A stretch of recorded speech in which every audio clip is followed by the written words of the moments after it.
Correct. Yeah, Now here we see your father and your grandfather, correct? that is correct. The way they do the scene here, it's like my dad and my grandfather go into my grandfather's study there in the house, where he examines my dad to see about the heart murmur. What really happened was my dad went to my grandfather's medical office in downtown Mobile.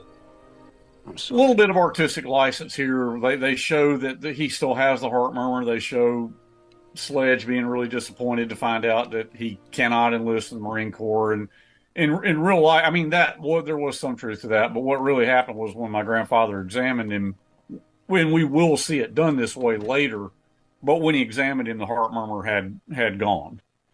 I'm still there. I was disappointed, Mary. Yeah, actually, I'm just looking at Linda Cropper played Mary Frank Sledge, my grandmother. I thought she did a fantastic job.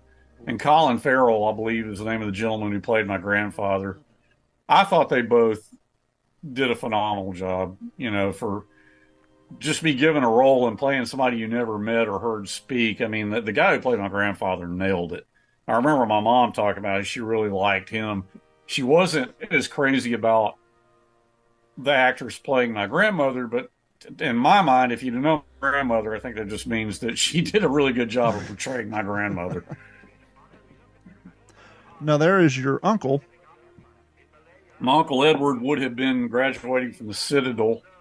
And right in this scene and in all scenes with him, you see a second armored patch on his shoulder. At that time, I told the creative team that he was in second armored. In fact, and I base that on the fact that there's a picture of him and my father after the war where he's got that second armored division patch where they were in their dress uniforms right after the war when they came home. In fact, he was in the 741st Tank Battalion throughout combat. And I guess second armored, he got absorbed into second armored right when the war was over. But he was 741st Tank Battalion through the war. And now we're seeing my dad on his bike riding over to Sid Phillips' house. Let me ask you this. The scene of your father riding away from your grandparents' home. How likely or how realistic or how accurate to your grandparents' home was that?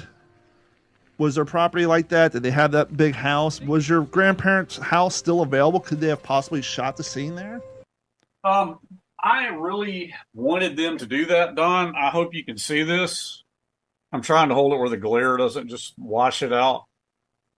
That's a picture of Georgia Cottage on Spring Hill Avenue in Mobile. That is a driveway I played in quite a bit as a child. I grew up going to that house many times. That is the house that Eugene and Edward Sledge grew up in. And that's the house they left to go off to war. We don't own that home anymore. It's been out of our family since the mid-'70s when my grandmother sold it. But I really wish they had been able to use it because I had so many fond memories of that house. It was just this grandiose, wonderful old mansion, really. But surrounded by these huge oak trees that you saw. The house that they filmed in the Pacific to portray my grandparents' home was actually in Australia. Makes sense because that's where they did most of the recording. That they did a good job of replicating, but they got the Spanish moss in the trees, and I heard it was just a massive effort and a lot of money on the production team's part to get huge quantities of Spanish moss to put into the trees to look like that. But no, I don't look at that house and see any resemblance to my grandparents' house. Okay, but their house was very large. My grandfather was a doctor. They were very well off. So in that sense, it's accurate. And so the next scene we have your father walking with his childhood friend, Mr. Sid Phillips, who is basically telling him, hey, I've enlisted and I'm shipping off here shortly. When do you leave?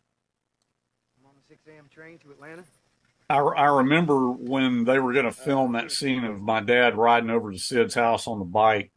Bruce McKenna came up with that idea and was pretty excited about it because I remember he told my mom about it. Yeah, we're going to have Eugene ride over to Sid's house on his bike after the Japanese bomb Pearl Harbor. I remember my dad telling me he and my grandfather were actually in their Model A driving home from a hunting trip in Mississippi when they heard the news on the car radio that the Japanese had attacked Pearl Harbor. Maybe they chose this as a way to kind of let the audience know of how close they were, not only in relationship, but in proximity. Hey, these guys were such close friends that they lived right down the street from one another. And so it was easy for him to ride his bike. Maybe something along that, or they just needed a quick way to develop that conversation to get the point across. I think you're right, Don. I mean, they had to just. Bruce was really excited when I told him. I remembered talking to my father about him and my grandfather bumping down a little back dirt road in a Model A coming home from a hunting trip here, and that on a little car radio that the Japanese had attacked Pearl Harbor. He thought it was pretty cool that I remembered that. I kind of wish he had, that they had hewed to that when they filmed. But look, we've talked about scene compression and time compression and artistic license and composite. I mean, they have to do stuff like that. So I mean, I've learned through the years to just accept what they did and go with it.